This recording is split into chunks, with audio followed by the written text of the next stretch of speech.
D-May Svingen and Donick 1025, The Game, broadcasting from the Busy Bee Plumbing, Heating, and Air Conditioning Game Nashville Studios, home of the $99 yearly Beehive membership where the buzz is always about great service. Derek Mason, Adam Vingen, and David Janes here with you. Breaking news within the past few hours.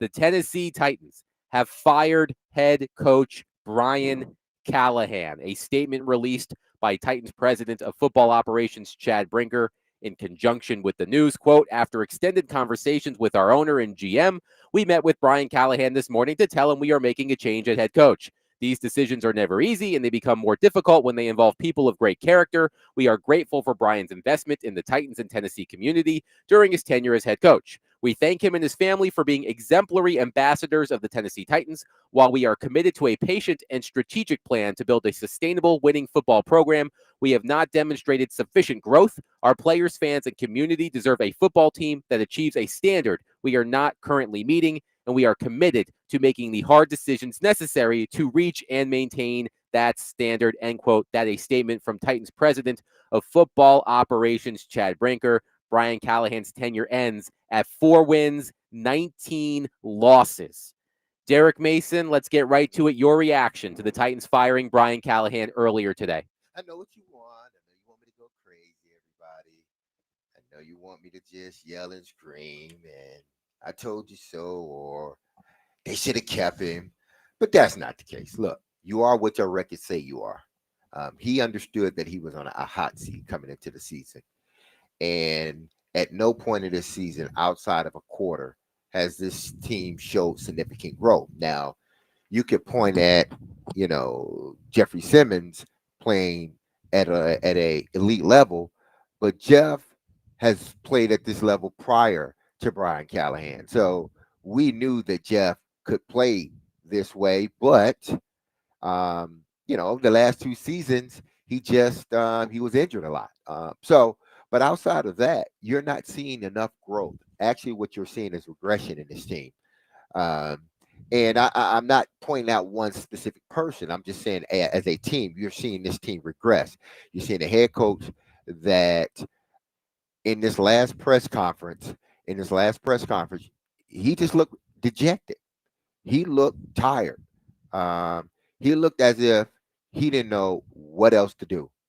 Um, and this is why when and I don't want to sort of drag the Predators into this because they're coming off a big win, 2-0 to start off the season, and that's great. But remember last year when Brunette was trying to figure the lines out, and he was just like, "Man, I don't like. I've tried everything. Like, I don't. The players are just going to have to because there's no more moves we can, realistically make." That was the look on Brian Callahan's face. Coach Bruno, at least for the first 2 games, seemed to figure this out. And, I think his seat is cooling off as of now. But Brian Callahan, he's in the first phase of that feeling of I've given up play calling. I've hired other coach. I went outside and I hired this special teams coach. We drafted a quarterback #1. We went out and we paid this money for this left tackle. We went out 2 years ago and got the wide receiver who we thought was the #1 wide receiver. And even after all of that, I can't get this team no further than what they were last year. That is just frustration. You're at a point where you just like, man, here, somebody else take the job. First, I had to give up my play calling.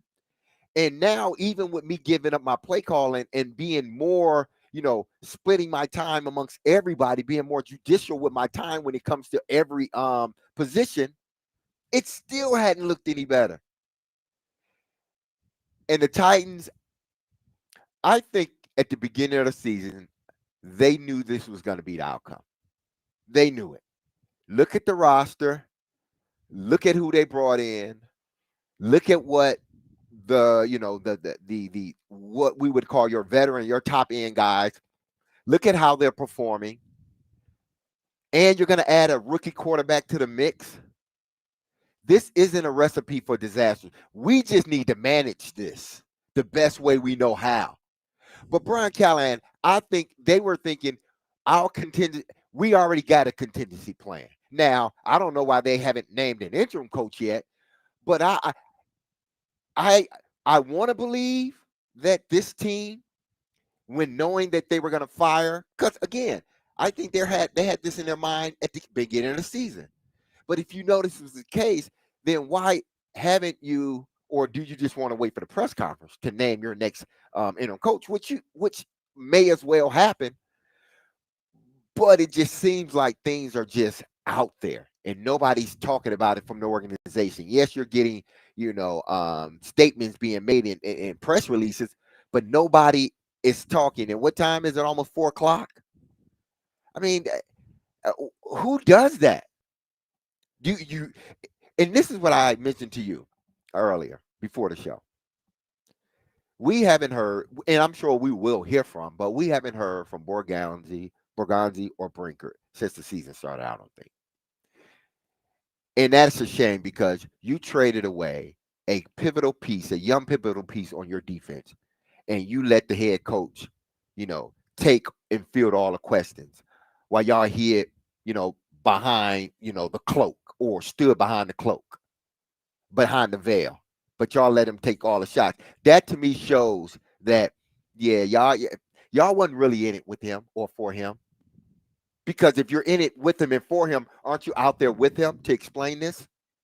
But you're not. You can tell us all you want to tell us, but your actions show that you wasn't with this man in the first place. It started before before he even gave away his duties. That was the last straw. He was like, damn, okay, I'll give away my duties.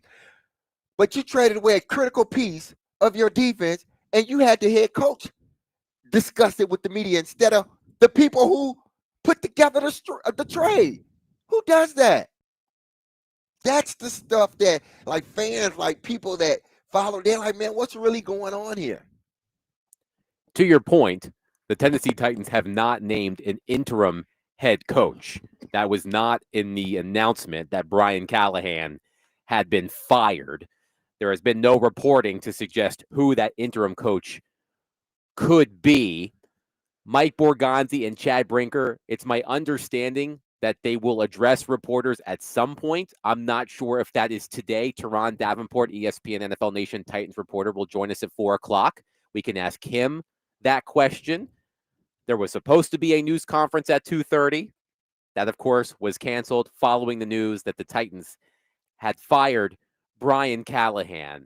And Derek, this is what I was going to say before the news broke about Brian Callahan being fired after 23 games as an NFL head coach. 4 wins, 19 losses. After that loss yesterday, a 20-10 loss in Las Vegas to the Raiders. The Tennessee Titans have become a complete and total waste of time. I watch the games because it's my job to watch the games. We come on the air, we break down the game, and I can't do that if I don't watch the game. And I spent more than 3 hours yesterday watching that miserable game. At least the game last week against Arizona was entertaining, albeit for the wrong reasons most of the time.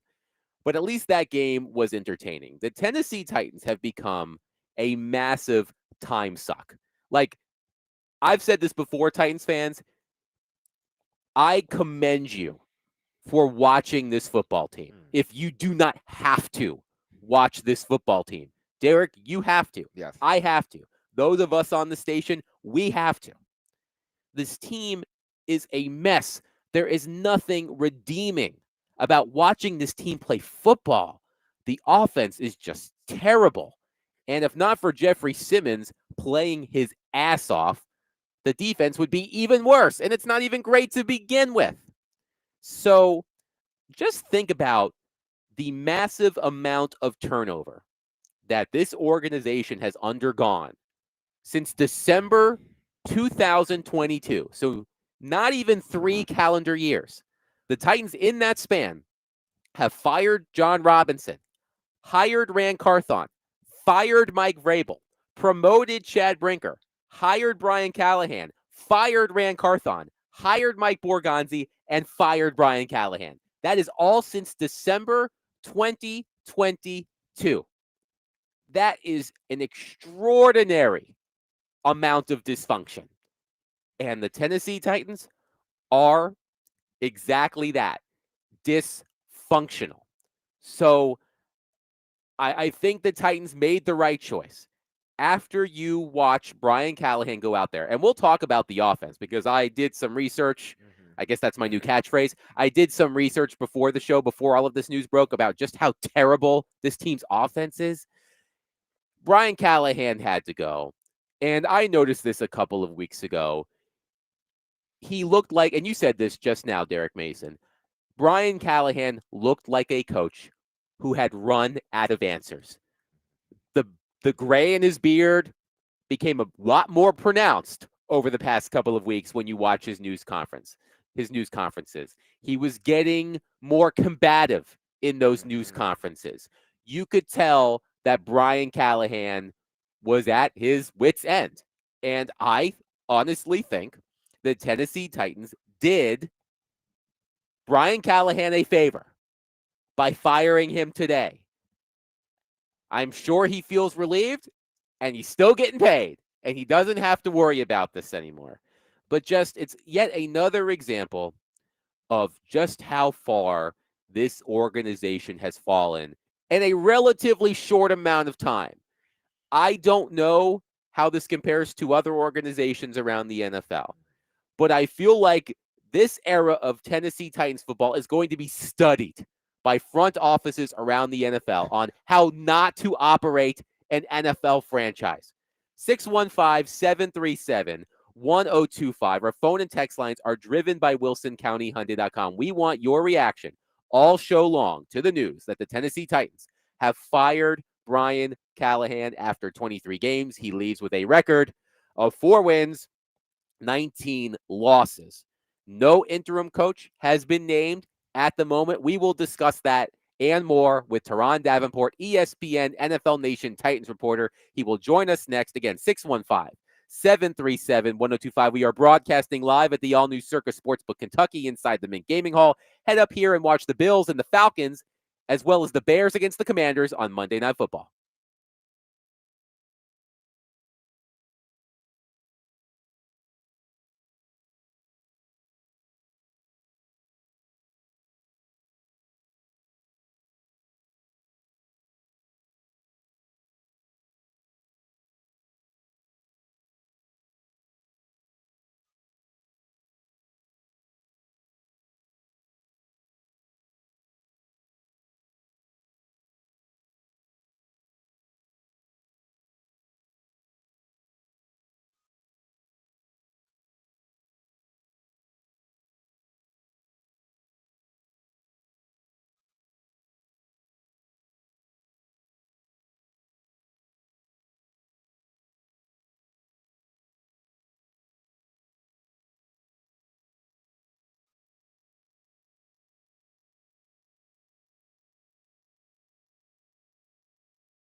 D-Mace, Vingan, and Donick 1025 The Game, broadcasting from the Busy Bee Plumbing, Heating, and Air Conditioning Game Nashville studios, home of the $99 yearly Beehive membership, where the buzz is always about great service. Derek Mason, Adam Vingan, and David Janes here with you.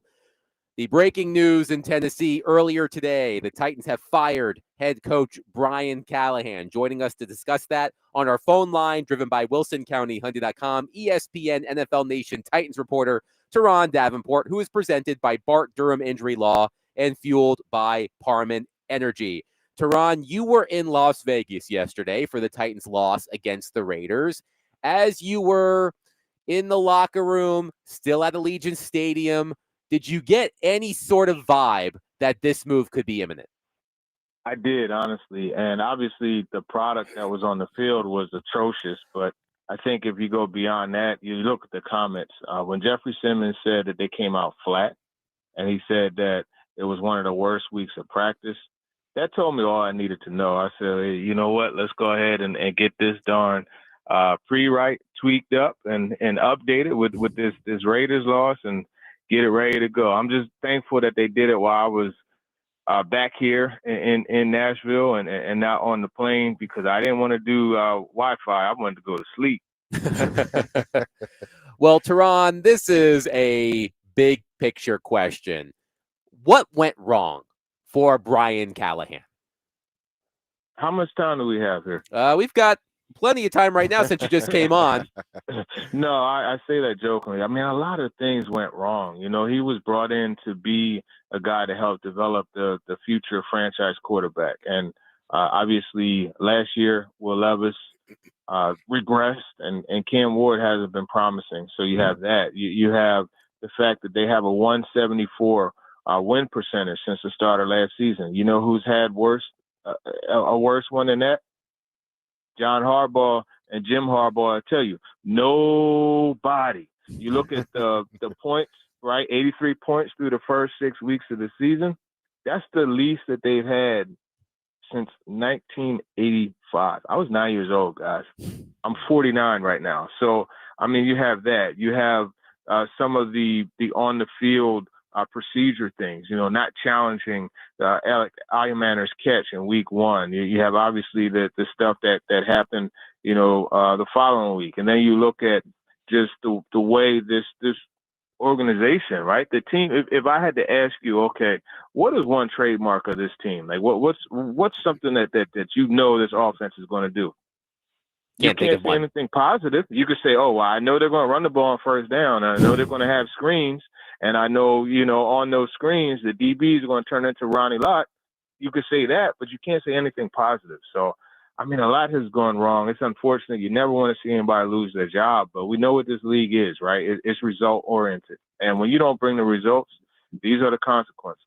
Teron Davenport, ESPN NFL Nation Titans reporter, joining us on D-Mace, Vingan, and Donick. Teron, when the Titans announced that they were firing Brian Callahan, no interim coach was named. What are you hearing about the options at interim coach? And is it possible that the Titans could look outside the organization to fill that role?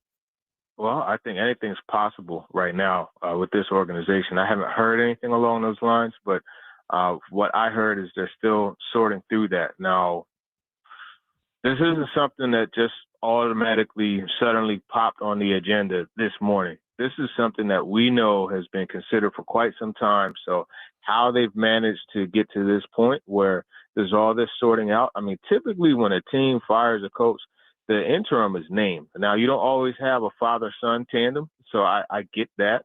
And I would imagine, well, I know that's something that they're sorting through, but at the same time, it's not new news. Like, this is something you've known. It looks like there was a failure to prepare, and you know when you fail to prepare, you're preparing to fail. So it's not a good look on the organization at all right now with how long it's taken. An interim should have been announced quite some time ago, because whoever it is, they got to dig in and get this thing going, because you know who's coming on Sunday?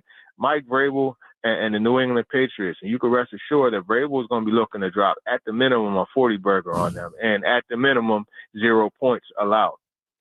Yeah, Terod, this whole thing has been, whereas it's not a shocker, but it is sort of like, okay, you did fire him, shouldn't there be like but he's taking his place until we, either he earns the job or until we, go out and find another coach when the season ends. But do you think, because you said you sort of had a feeling, was this a must win for him, or was it just, hey, even if they win, because we don't want to deal with this if they get blown out by Mike Vrabel and then have to then fire him after that? Was this a complete must win and this team had to look a certain way? And that's the thing, D-Mace. I really think that they wanted to make sure that the firing wasn't Mike Vrabel's fault. Mm-hmm. and they got this done before he came in here and put the, belt to butt. And the crazy part of it is, yeah, to a degree, you did that. But technically, you still made it about Vrabel because you fired him before he beat you to make you fire the coach anyway. So I just think it's just so poorly managed, and it's I don't know that I've ever seen, a professional organization. Like, this reminds me of watching that movie Major League, right? But it's just like, what is the reason why this organization, I'm not going to say they want to lose, but using the Major League analogy, it's like, what is the reason why things are being conducted like so poorly? It's ridiculous. Now, with that being said, because it seemed like, this was sort of, done in a way where now, the bottom half has to regroup. And now we have to find, guys to fill this role. But when you're looking at it, do you almost see it as, you know, this team is in a space where, yeah, you fired the head coach, but what about the guys that are above him? Because Brinkert is still the guy that has been here through some of this mess, but yet and still it's fire the coach. And then what is it going to be? Fire the GM next? I don't understand the sort of, we're going to do the firing in phases, but the one guy gets to keep his job. I don't get that part. Man, listen. One thing that I used to And do always you say think they is, can get it right, TD? yeah, that's a good question. And one thing I always would say is, if the apocalypse came, like, I'm rolling with Mason Kinsey. Well, I'm going to add a name to that because Chad Brinker has a way of surviving. And look, like, I'm not on here saying, hey, he needs to be fired or anything like that, but he is the one common denominator through all of this. And again, I'm not saying he needs to be fired, but I think you need to look at that like, okay, well, wait a minute. Like, what role have you played in this? You know what I mean? And I know Chad has his qualities, but at the same time, who's in charge of all this? And at what point is the person in charge going to be held responsible? So you're right. I don't think there's any, like, what reason would any rational person have to say, hey, they could get it figured out? Like, they've shown us over the last 2 years, last 3 years, honestly, that they can't. You know what I mean? And it's just been one thing after another, and it just continues to add up. And look, like, no offense to Chad Brinker, but what is he like? He hasn't shown us anything to believe that he can get turned around. Yeah, he was with Green Bay, but he was with Green Bay. You know what I mean? I think ultimately, if Brinker were smart, and I know he's a very intelligent man, he would allow Mike Bergonzi to run the show. That's a part of leadership. Be willing to take that step back while somebody who, I'm not going to say is more qualified, but somebody who is very good at what they're doing gets a chance to do it. And hey, look, you know what? Together we'll accept the glory. You know what I mean? I think it has to be that way. Teron, we'll get your reaction on this. Tom Pelissero of NFL Network is reporting that Mike McCoy is expected to be named the Titans' interim head coach. Mike McCoy, of course, the Chargers head coach from 2013 through 2016, had a 4-year record of 27 wins, 37 losses. He's been serving as a senior offensive assistant with the Titans. Your reaction to McCoy, is that the quote-unquote easiest choice for interim coach? No, I don't think it's the easiest choice. I have heard that he was a strong possibility. Again, like, does anything surprise you with this team at all? I'm really curious, what this says to the locker room, because Denard Wilson has been there, and the defense, has been one thing that, for the most part, until the dam breaks, because there's too much water continuously flowing against it, has been good, So Yeah, I mean, it doesn't surprise me, but I do think that and wonder how this is going to work with the locker room. Now, TD, beside the obviously, the firing of Brian Callahan is the top of everybody's mind in every story, but you know, the play on the field, um, it was it. I, to say it was bad, I think that's an understatement. Uh, but it just didn't seem as if this team knew how to consistently put together drives to move the ball down the field. And I understand Cam had his turnovers, and I think under that situation, any quarterback would have had his turnovers. But I'm watching a game, and I think I see a quarterback that is getting better under the situation he's in. I mean, it's so tough because you look at the play calling, right? And you go back and you look at what Cam Ward did so well in college, right? The RPOs, they're moving the pocket. He's taking vertical shots. They played horizontal football yesterday, right? Mm-hmm. All these the between the tosses or the screens or all that, it was horizontal football. There was no threat whatsoever to go vertical. And as a receiver, if you watched that game from above and looked down and saw that mess, you would have had to have a washcloth because you had to wipe your head from sweating out of anger because the safeties began to cheat up more and more. And there were multiple occasions where, it was Alec Ironmanner and Caillou Blue Kelly or the other corner lined up out wide. And I was telling Chase this the whole game. I was like, look at this. Look how the safeties are. Look how the safeties are.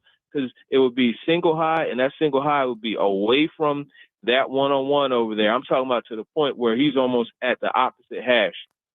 And there's no attempt to make them pay. None.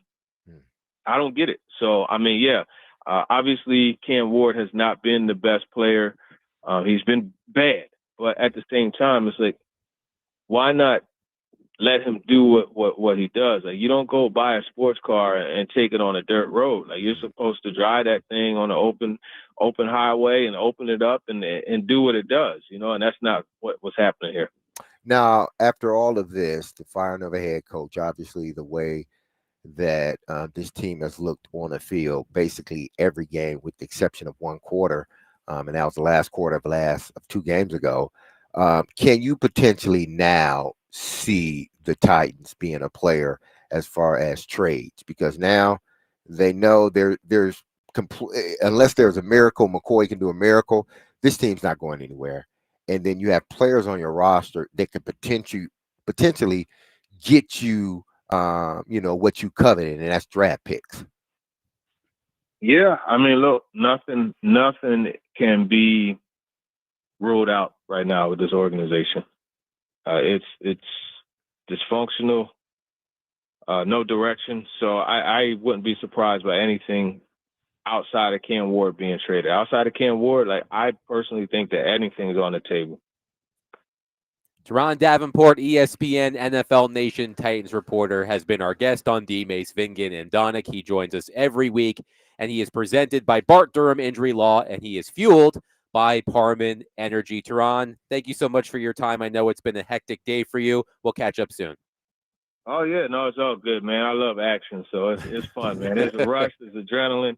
It kind of brings me back to college days playing ball. Appreciate you, Teron. All right, fellas. Take it easy. Yep. 615-737-1025. We will take your reaction to the Tennessee Titans firing Brian Callahan. It has been reported by Tom Pelissero of NFL Network that Mike McCoy, who has been serving as a senior offensive assistant with the Titans, will be named interim head coach. McCoy coached the Chargers for 4 seasons. As Pelissero notes, McCoy took the Chargers to the playoffs in his first season as head coach with Phillip Rivers at quarterback. McCoy had a record of 27-37 as the Chargers head coach between 2013 and 2016. Your reaction. Everything is on the table. 615-737-1025. Our phone and text lines are driven by Wilson County Hyundai.com. D-Mace, Vingan, and Donick is presented to you by Bax Homeworks, which transforms kitchens, bathrooms, and living spaces into places you can't wait to come home to. Get a free estimate at baxhomeworks.com.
Breaking.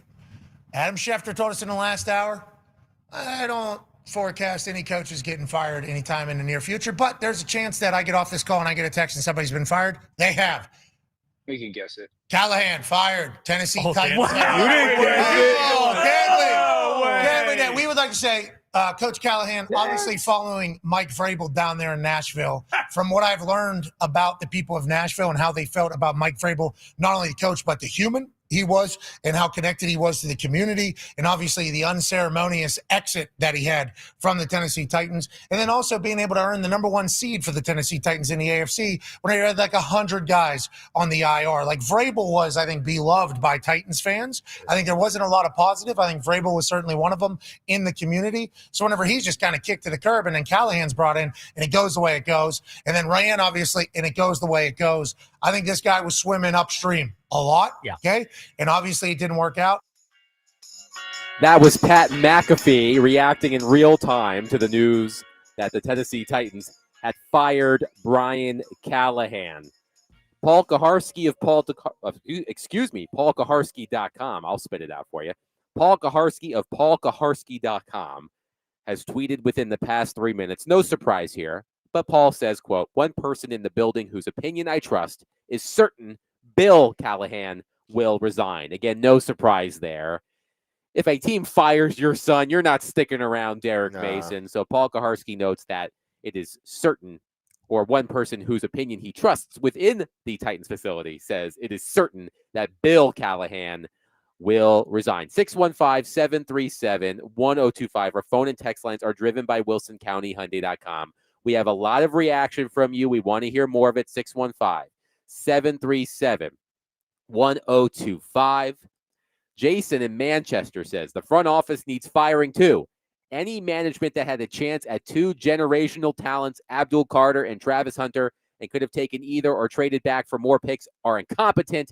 And if you're going to fire another coach, then clean house again. Robert on our text line says, on behalf of the Titans, I would like to apologize to Jeffrey Simmons for wasting his career. Another texter says, Amy is clueless or just doesn't care. Brinker cannot make good hires or football decisions. Their drafting has sucked. So just a sample of your reaction on our text line. Call us as well, 615-737-1025. It has been reported that Mike McCoy, who has been working as an offensive assistant / analyst for the Tennessee Titans, a former head coach of the Chargers, he will take over as interim head coach. That's been reported first by Tom Pelissero and then confirmed by many others. And Derek, Teron said something when we brought that up to him that was interesting to me. Mm-hmm. I don't know exactly what Mike McCoy does. I don't know how often he's interacting with the players or he's on the practice field. That is a better question for Teron Davenport or Paul Kaharski, among others. But Teron wondered how McCoy's promotion will go over in the locker room. The other 2 coaches who had been discussed as potential interim coaches, Bones Fossil, special teams coordinator, who has interim coach experience. Yes. He replaced Jeff Fisher with I believe it would have been the LA Rams at the time, right? Yeah. I think that would have been the first season in LA, if I'm not mistaken, 2016.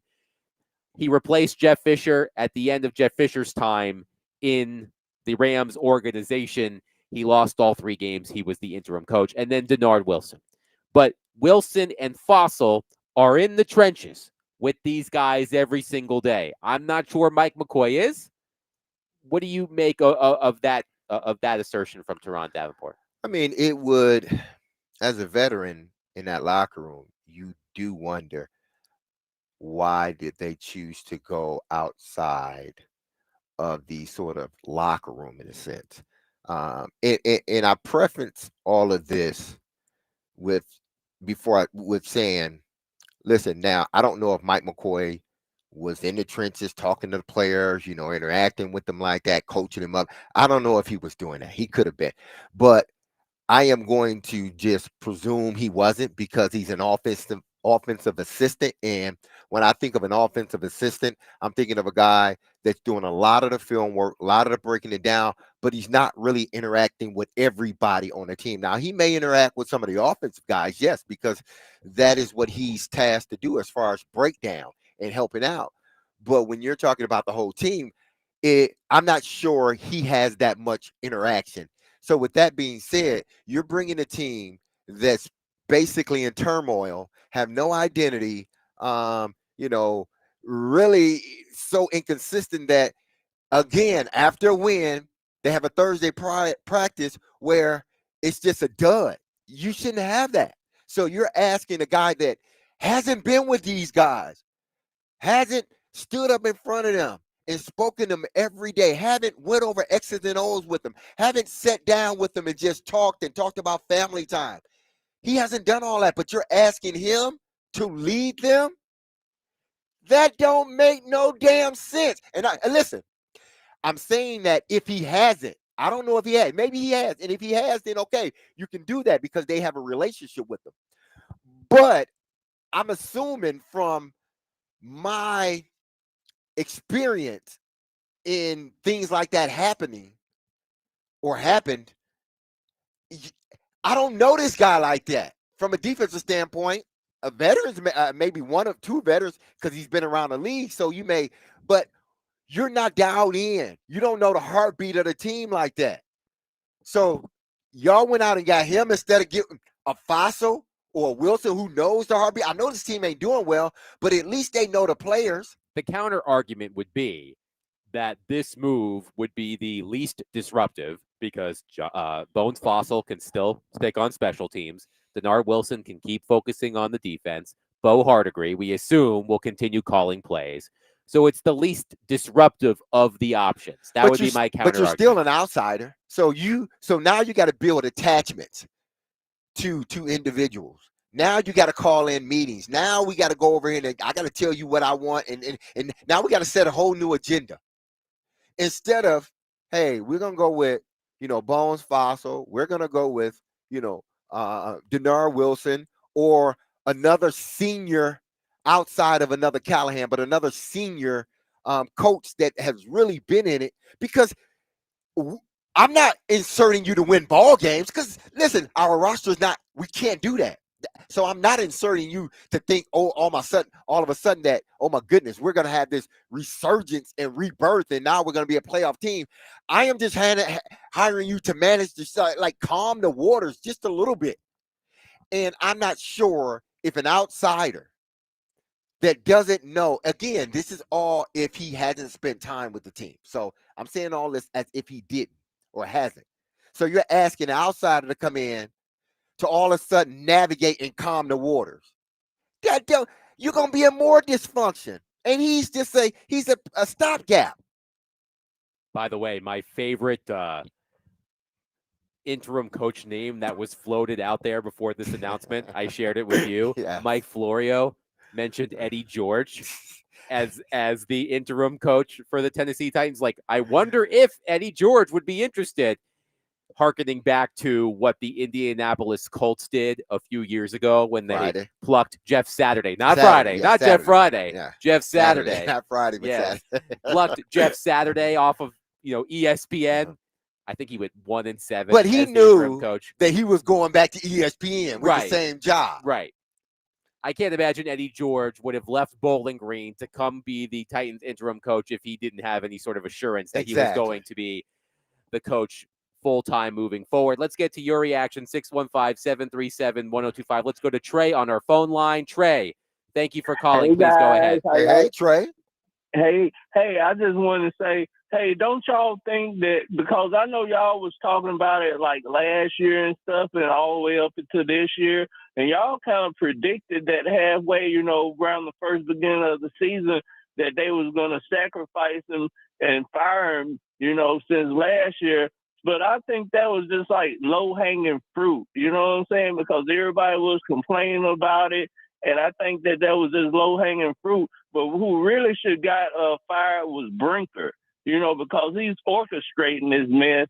And them hiring the McCoy guy, if he had anything as far as game planning or looking at the playbook or, analyzing and stuff like that, it's not going to get better. how is it going to get better?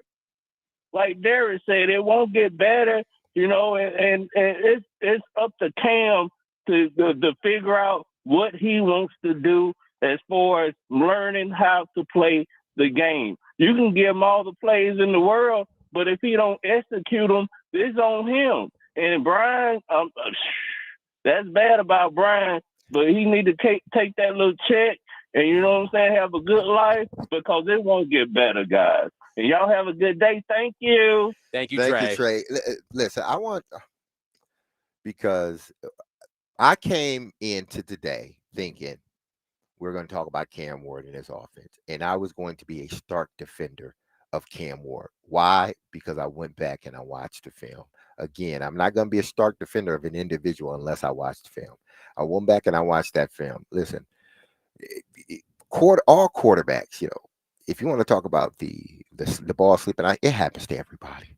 It's just the Titans is the bad team, and when he does it, it's just magnified even more. So the slipping out of his hand, the fumble. I mean, who? Joe Montana would have fumbled on that play. By the time he took a deep breath, the dude was in his nostrils, and the ball was out. He took a good hit. Okay, he tried to protect the ball got knocked out. The interception. Another, he's going back and he's revving that thing up out the throw, and it gets hit. Like, I don't think people really watch the game. Do you watch the game to gain knowledge on what you're seeing, or do you just watch the game to hope something bad happens so you can talk about it? Because if you watch the game, you understand some things are just out of his control. Like when he revs back to throw the football and somebody hits his arm, that's out of his control. Or like when he takes the snap and before he can take a deep breath, the dude is in his nostril. That's out of his control. Now, the ball slipping, that was totally him. Loose and careless with the football. But I'm expecting, what is he supposed to do when nobody's getting open? They're running damn screen routes all day behind the line of scrimmage. They don't know how to block that yet, and they still throw it. Guys dropping footballs, and then his best receiver gets hurt. And when his best receiver got hurt, what happened to the offense? It diminished even more. Because I didn't see the game in real time because I was on a plane, so I was trying to catch it. So I was like, what happened to Ridley? So I had to go back and watch the game. I'm like, oh, he left in the first quarter. No wonder that offense couldn't move. Hamstring injury. Yeah. So people, look at the game and know the circumstance around this young man.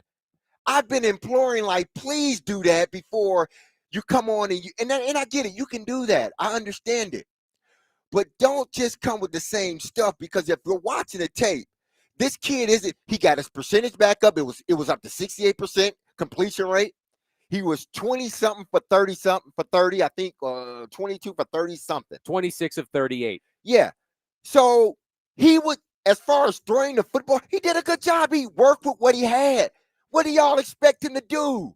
Be a miracle worker on a team that has no miracles whatsoever? He can't. He is too young to be in a position to overcome what this organization, where they are inept at. Well, here is the question. A lot of people are probably shouting at you who are listening to us right now. If you want to shout at Derek directly, you can call at 615-737-1025. If the Titans had known all of those things, if they knew that they were ill-prepared to put a rookie quarterback in the best position to succeed, why did they draft the rookie quarterback? Because you would be a dummy not to draft a guy you believe is an elite guy and a franchise quarterback just because your team's not ready to get him yet. Who does that? So I'm going to pass up on this guy that I believe can be a generational guy, or a guy that can lead me to a Super Bowl. Let's just say that. A guy that can lead. Why the hell am I going to pass him up because my organization isn't ready yet?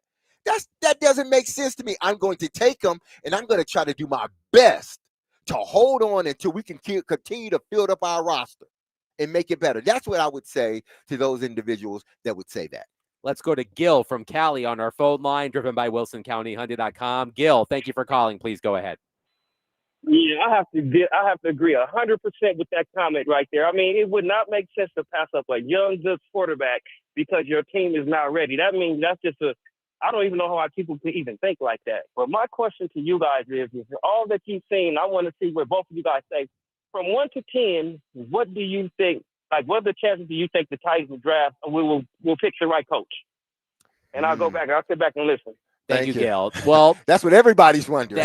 That is an interesting / loaded question because, as a lot of people have noted on our text line, Chad Brinker is now public enemy number one. Mm-hmm.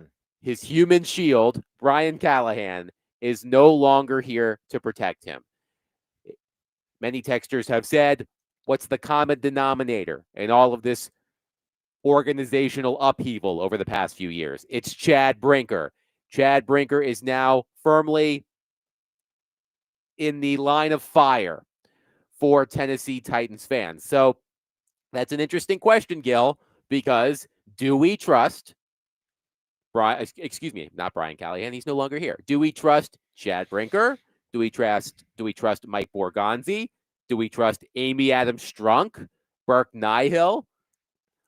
Whichever front office folks are making this decision, they just hired Brian Callahan, and we saw how that turned out. So, Titans fans, I think you have every right. I think you are well within reason to distrust this front office in making this decision. It's just, I mean, everybody's been through a situation where, something happens, whether it's your children or whether it's a spouse. Uh, and, at the end of all of it, you say, well, do you trust me? And what is typically the response? I want to trust you, but what have you shown me? Like, what have you shown me? I want to trust you. I want to I'm sticking in. I want to, but what have you, like, show me something first. Show me you can get it right. And then I start trusting you. That's where the Titan fan base is with the organization. That's where I am with the organization, with Amy, Brinker, Borgonzi. I want to trust them. Some people don't even want to trust them. They're like, damn, I'm done with it. Amy Celatine, get rid of Brinker, Borgonzi. I hate it, but you going to start all over. Some people think that way. But I want to believe that they can get it right. Maybe I'm just that naive to think that, and hopeful to think that this organization that drafted me, that I spent 8 great years here and still get to cover them. I want to believe and hope to believe that they can get it right. But you got to show it first. So I'm sure I am with I'm not going to say a large group of individuals, but I'm sure I'm with a group that probably thinks the same about their team. Like, I want to believe them. I'm going to continue to root for them. But, man, y'all hadn't shown me anything yet. 615-737-1025. We see your calls. We see your texts. We'll get to them next.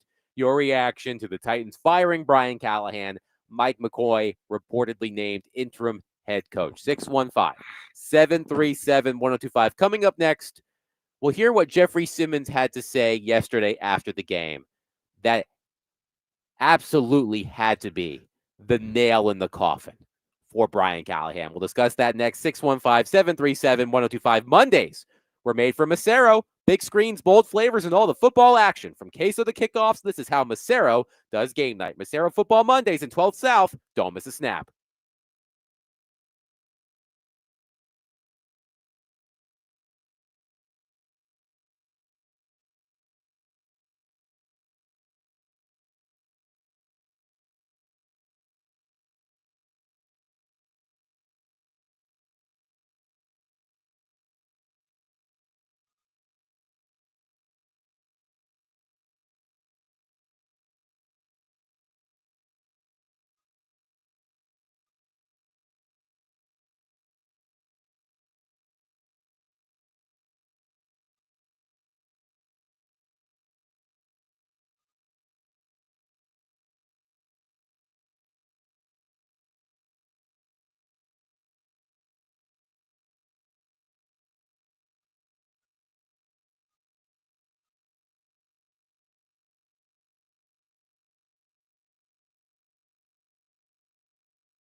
Yeah, I mean, that is disappointing. I mean, when you could, I mean, in this league, you have to learn how to stack wins, and to be able to carry that momentum over, you have to do, I mean, start at practice. You know, I probably, just being honest, like this probably was one of our worst week of practice. Came out flat Thursday and things like that in that nature to, you know, sometimes things carry over. And when you get in this league, you have to prove it every week and reprove it. You know, you got to go out there and keep proving yourself, your team, that you can win this league. And you know, we didn't do that on all three phases. And you know, today was bad football. You know, we didn't play good today at all. So. Because I'm Curtis Blow, and I want you to know that these are the breaks. That was Jeffrey Simmons after the Titans lost to the Raiders yesterday. Terrible week of terrible week of practice, apparently, Derek Mason. And when I heard that clip, I saw it circulating on social media last night. I heard Jeffrey Simmons say that, and I thought to myself, how does this happen? When you are as bad as the Tennessee Titans, you can ill afford to have a bad week of practice. And then it reminded me of what happened last year after they won a game against the Houston Texans, then went on the road and got their asses kicked by the Washington Commanders. And Jeffrey Simmons said, we were hungover by success. To me, that is a sign that the coach is not getting through to the team.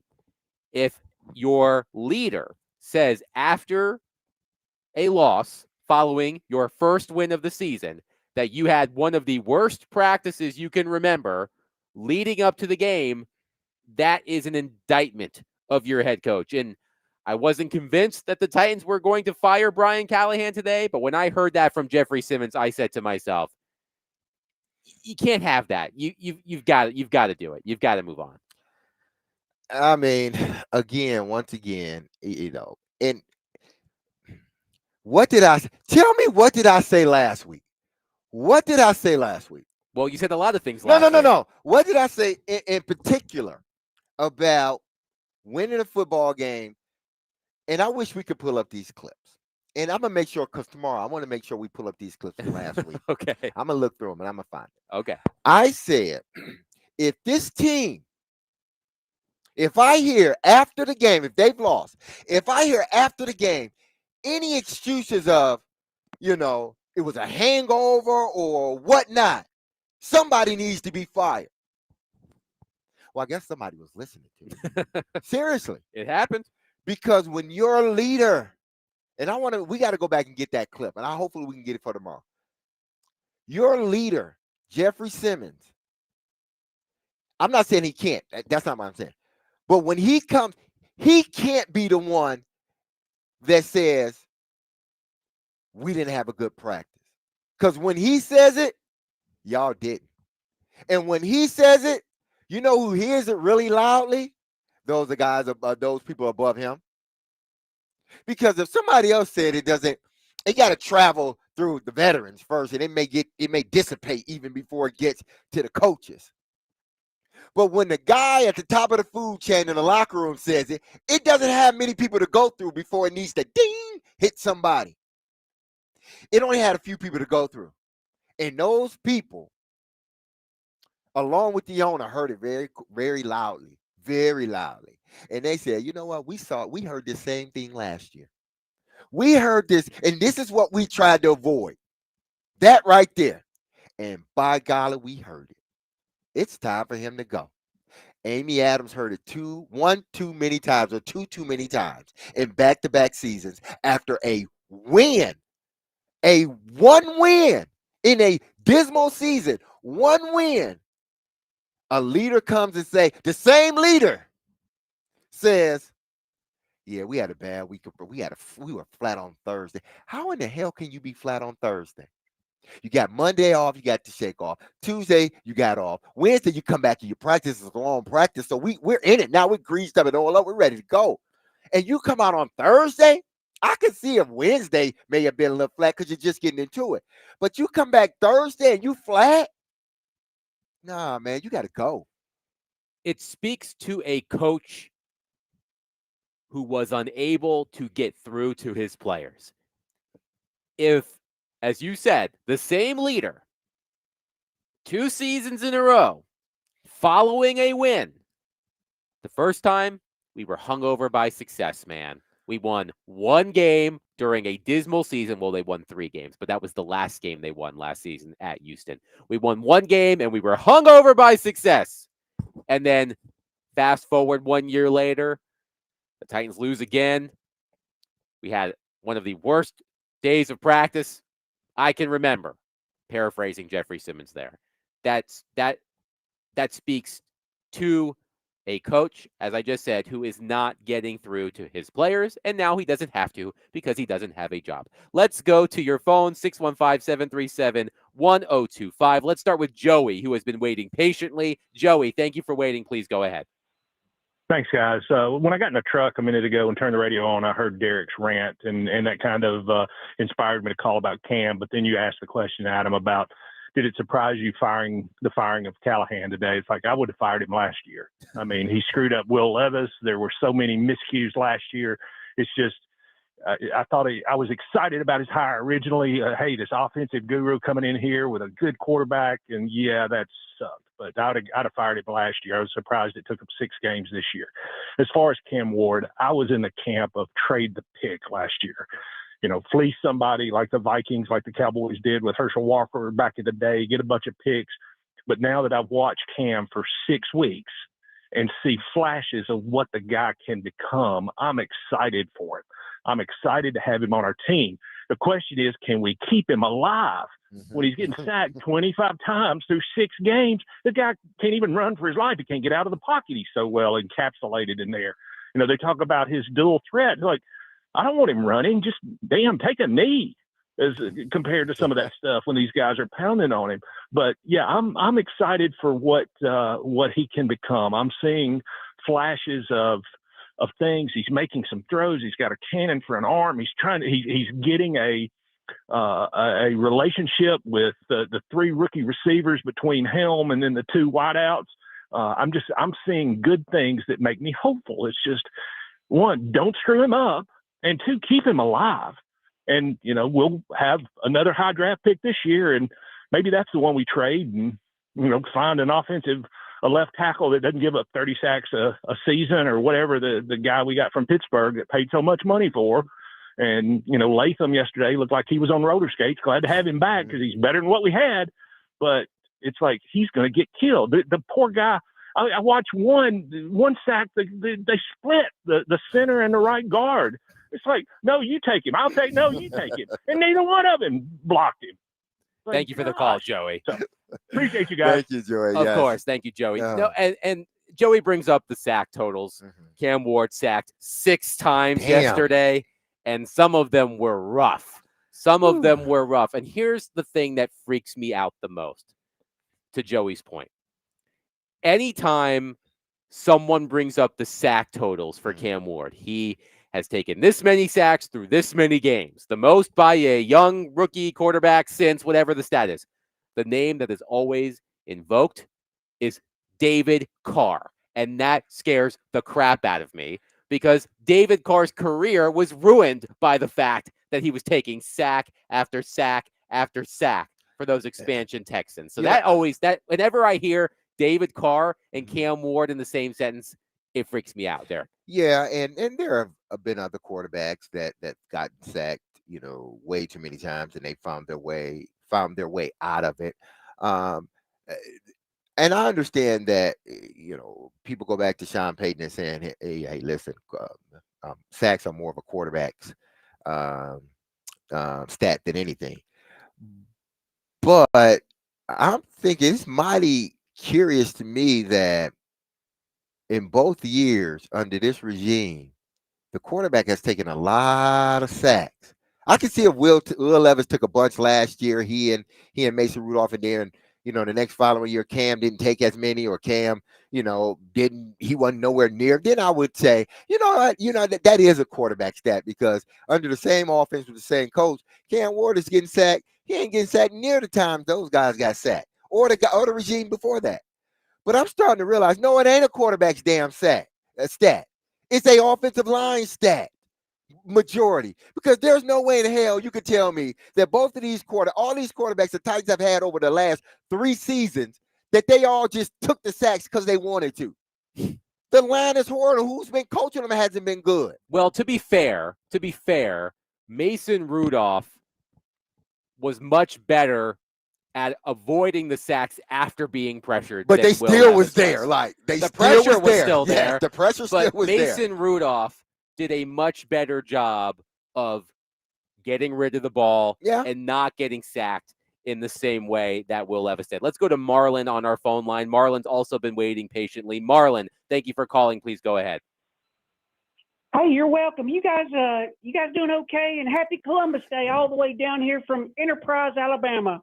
Oh, thank you. Same to you. I just want to make a couple of points, and I think the first one is pretty salient. How can this organization ownership continuously get it wrong year after year after year?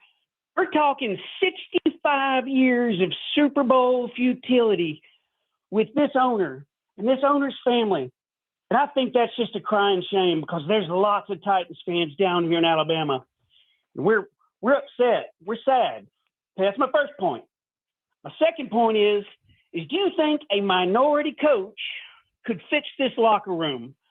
Because I just don't see any cohesiveness in this locker room. And the third point I want to make is, do you think that the Titans could pull an Alabama great and come up there and coach for a little while and get this franchise back on the rails?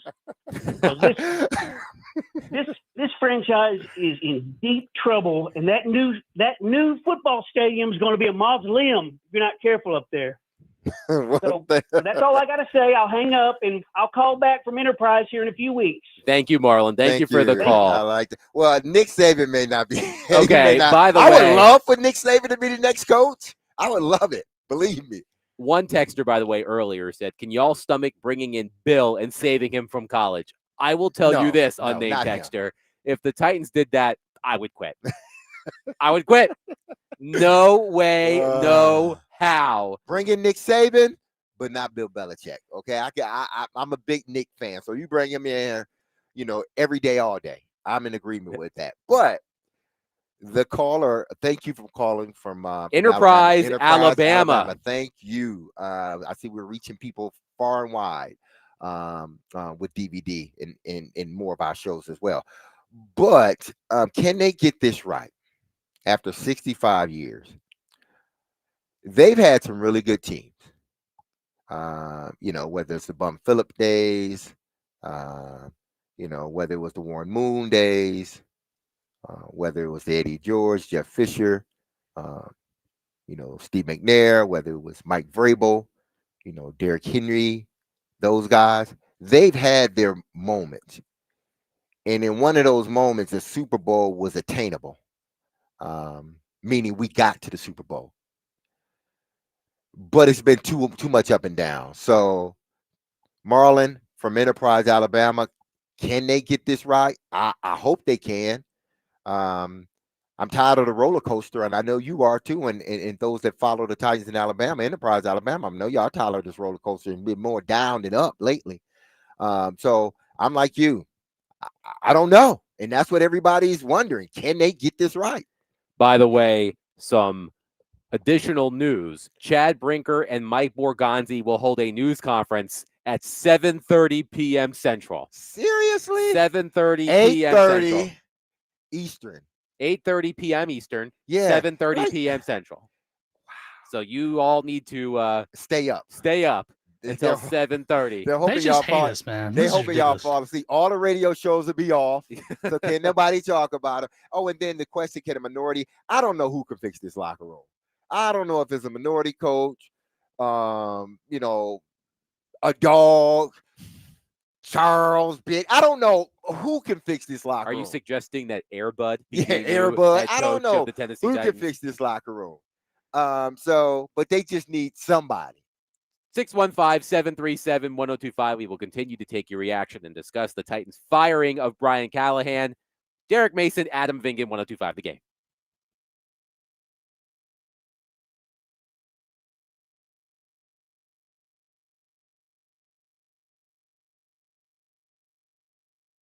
Happy Monday, everyone. I know a lot of people are not happy at this point, mainly Brian Callahan. Well, maybe he is happy. Who knows? I think a lot of people are happy. Well, yeah, you're right. A lot of people are happy. Callahan's probably not happy. But he's not happy. Well, then again, he could be happy. He still gets paid. Relieved, let's just say that. Okay, I'll stop bothering you now. Go ahead. So, if you've been injured like Brian Callahan has, or you've been injured in a motorcycle accident outside of what Brian Callahan went through, just being fired, but no, I'm kidding.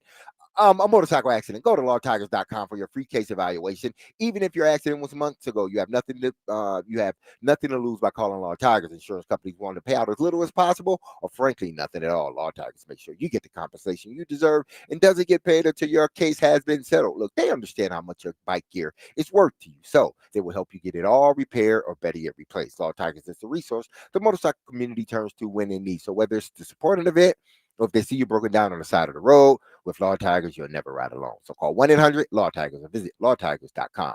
Law Tigers is powered by Freeman and Fuson, and you can find them in Nashville, located at 2126 21st Ave South. That's Law Tigers, Tennessee's motorcycle lawyers.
D. Mace, Vingan, and Donick 1025 The Game, broadcasting from the Busy Bee Plumbing, Heating, and Air Conditioning Game Nashville studios, home of the $99 yearly Beehive membership, where the buzz is always about great service. Derek Mason, Adam Vingan, and David James here with you. Willie Donick not with us today. He's with the Predators, who won earlier today in Ottawa. They have the second half of a back-to-back tomorrow in Toronto against the Maple Leafs. We hope to have Willie on at some point tomorrow to get his thoughts on the news from earlier today that the Tennessee Titans have fired Brian Callahan. It's been reported. I'm not sure if it's been confirmed by the team yet, but it has been widely reported that Mike McCoy, the team's senior offensive assistant, a former head coach with the Chargers franchise, will take over as the interim coach for the remainder of the season. Chad Brinker and Mike Borgonzi will address reporters at 7:30 tonight. One texter said, don't these guys know there are football games on tonight? Exactly. It's called burying the news because people are going to be paying attention to the Monday Night Football games around the country and not what Chad Brinker and Mike Borgonzi have to say. It's called a news dump. So Chad Brinker and Mike Borgonzi will address reporters at 7:30. Robert on our text line says, bring back Vrabel. Well, Vrabel is coming back on Sunday, except he's coming back with the 4-2 New England Patriots. Drake May looks like a stud so far this season. It could be a bloodbath on Sunday. And I think the Titans, Derek, wanted to get out ahead of this because I don't think the Titans wanted the look of Mike Vrabel coming back to town and beating the crap out of Brian Callahan and then Callahan getting fired. I mean, it doesn't look great that they went ahead and fired him before the Vrabel game because now the talk is going to be, can you believe that the Titans fired Mike Vrabel for this guy and he's already been fired? It's not a good look for the organization either way. In case you missed it, here is part of the statement from Chad Brinker. Note that Chad Brinker made the statement released by the team and not Amy Adams-Strunk. But Chad Brinker said this, quote, after extended conversations with our owner and general manager, we met with Brian Callahan this morning to tell him we are making a change at head coach. These decisions are never easy, and they become more difficult when they involve people of great character. We are grateful for Brian's investment in the Titans and Tennessee community during his tenure as head coach. We thank him and his family for being exemplary ambassadors of the Tennessee Titans. While we are committed to a patient and strategic plan to build a sustainable winning football program, we have not demonstrated sufficient growth. Our players, fans, and community deserve a football team that achieves a standard we are not currently meeting, and we are committed to making the hard decisions necessary to reach and maintain that standard, end quote. The Titans, of course, went 4-19 under Brian Callahan, averaging 17.1 points per game. Word to the wise for the next head coach. This is just some words to help you along. Rent, don't buy. Rent, don't buy. I want to point out, Derek, this was something that we were going to do today before the news broke, and you had to throw out the rundown. The Tennessee Titans this season have averaged 3.9 yards per play. Let me repeat that. 3.9 yards per play. Do you know how bad you have to be to average 3.9 yards per play in the NFL? The last team to finish a season with a yards per play average under 4 were the expansion Houston Texans. That's how far back you have to go to find a team that finished a season averaging fewer than 4 yards per play. The Titans at the moment at 3.9. So Brian Callahan comes in. He's supposed to be this offensive mastermind. It did not work. Now, Brian Callahan was not dealt a great hand in terms of his roster, or more specifically, his quarterbacks. Brian Callahan went 2-10 with Will Levis, 1-4 with Mason Rudolph, and 1-5 with Cam Ward, which equals 4-19. So that's bad. As Teron Davenport mentioned, the Titans offense, 83 points through 6 games, the fewest through 6 games in franchise history since 1985. Teron said he was 9 years old. Derek, how old were you in 1985? 10. I was 11. No, I was 11. I was -4. I wasn't born until 1989. That's how far back you have to go. So, look, it had to happen. It had to happen. And there were signs that this was going to happen. I mentioned this earlier. You could tell Brian Callahan holding his news conferences. he was starting to sort of lose his grip on things. He was becoming more combative. The gray in his beard was showing, quite like yours, Derek Mason. Yes. The gray was showing. Being a head coach in the NFL ages people rapidly. And you could tell that Brian Callahan, just by looking at him, was not having a good time. And I've been there. Sometimes losing your job can be a blessing in disguise. I don't know what the future holds for Brian Callahan. I doubt that he will get another opportunity to be a head coach in the NFL, but could he end up being a quarterback's coach or a senior offensive analyst like Mike McCoy was before becoming interim head coach? Could he become an offensive coordinator at some point? Who knows? I have a feeling Brian Callahan will reemerge at some point in the NFL. He doesn't have to now because he's getting paid either way. Yeah, I mean, NFL, they just recycle the coaches. That's all. Whether it's from a head coaching standpoint, or if it's from a coordinator standpoint, or just a position coach. A lot of these coaches are recycled and they're brought in, and there's some of them tend to do better jobs at other teams or in certain situations, and some don't. I'm sure Brian get a coaching job, soon. Now, what will that coaching job be? I don't know, because he showed that he isn't ready for the head coaching job, and he's never called plays. And then when he did, he showed that he couldn't call plays either. So it's almost like he can't, when he go into an interview, he can't interview for a head coaching job nor for an offensive coordinator, because I've seen you do both, and I don't want you to do either or. So then you become a senior analyst, or you have to, go and just, take a job maybe in college, and after a few years resurface, and because again, I do believe he knows the game. I think he took on a situation that I don't know. I don't think he was fully prepared for, and a lot of coaches aren't fully prepared, because this is the first time you've had an opportunity to be a head coach. I can tell you what it's like, but this is your first experience. So you're going to have your own things you go through. But even with that, I don't think he understood. And I've said this before. I don't think he understood how bad this roster really was, and how much work he was going to have to climb out of, or how much, mess he was going to climb through just to get this roster to be respectable. And he just couldn't. And it showed. So where did this team go from here? I'm hoping that, listen, they take their time at finding the right coach that can get this locker room and this team back to a place of knowing how to win. You ain't got to win a championship right now. You ain't got to win a championship next year. You don't. I mean, at least I would love for you to. But show us you know how to win. Show us you know how to win, and show us you know how to put it together consecutively. Just show us that. That's all I want the new guy to come in.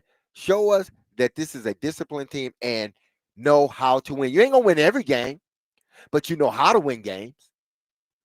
Bob on our text line, driven by WilsonCountyHunter.com, says, seems like we keep hiring the hot candidate, Wisenhunt, Vrabel, and Callahan. Vrabel sort of worked out for a bit until his personality wore out his welcome. Can we please hire some boring coach who actually knows what he's doing and isn't tough to listen to? If not that, anyone but Gruden. And we'll dive into the potential head coach candidates who will succeed Brian Callahan in a full-time capacity. Mike McCoy named the interim head coach for the Tennessee Titans. Well, let's start broadly, Derek. Okay. Because there are a lot of names out there. Plenty of people have put together their lists of the coaching candidates for the Tennessee Titans. John Gruden, former NFL head coach, is on that list, as is Mike McCarthy, who is currently without a job. Would you rather the Titans, let's start as broadly as we can. Would you rather the Titans hire a defensive-minded head coach or an offensive-minded head coach? Oh, man. I want the Titans to hire someone that has done it before. You don't have to have won a Super Bowl. You don't have to have won, an AFC championship game or NFC championship game. Show me you know how to coach. Mike Mularkey was a good example. I don't think Mike, as a head coach, ever won a Super Bowl. No, not or even championship. close. Yeah, he didn't win a AFC championship or an NFC championship, but he knew how to coach. He knew how to coach individuals. He got a team to play better than what they were. They were a young team. They had some talent. And he got that team because that was a bad team when he took over that team. Mularkey, by the way, his playoff appearance with the Titans is the only playoff appearance he ever had as a head coach. Exactly. So, but he's a guy that's done it before. Mm-hmm. That's what I want. Somebody that knows how to be a coach. When those rough and those patches come, he knows how to stand up in front of the room and know how to just communicate. Don't be combative. Just communicate. I want that. I want somebody that doesn't operate from a feelings base, in emotion. No, be the coach. Your emotion about the team and, but when you're asked, you don't get emotional with a reporter. You just answer the reporter question. That's how Vrabel was at first, but then the stick kind of wore off. It was like, now he's getting a little bit too combative with everybody. So I just want somebody to be a coach. Don't try to be, because Vrabel probably, he tried to just be too, it was just something there that just irritated people. Mm-hmm. Nobody disliked Mularkey. Nobody. Find me somebody that disliked Mularkey. Now, there may be some reporters, but I'm saying, find a fan, you didn't dislike Mularkey. As a person, he was a good coach. And to the texter's point, Mike Mularkey is not the type of coach that gets you excited. We're hiring Sean McVay. It doesn't get you excited. He is just a ball coach. Yes. So give me somebody like him that understands both sides of the ball, that knows that I need to go out and need to find me a hell of an offensive coordinator, a creative offensive coordinator that can work with my quarterback. And I need to find a defensive coordinator that understands his players. And if that's keeping Denard Wilson, then so be it. But understands his players and what I want done. And now let's go do it. Mike Tomlin, prime example. Just go out and go. Mike, he don't get back and forth with people. He just talk to them. Reporters, even when they're losing, you can't ruffle his feathers. He's just like, I'm gonna keep coaching. I know what my guys got. Get somebody like Mike Tomlin or John Harbaugh, and you'll be good. Quickly, let's go to Dustin in Hopkinsville, who's threatening me via text while I've kept him on hold. Dustin, thank you so much for waiting. Sorry, Please Dustin. go ahead. We're sorry.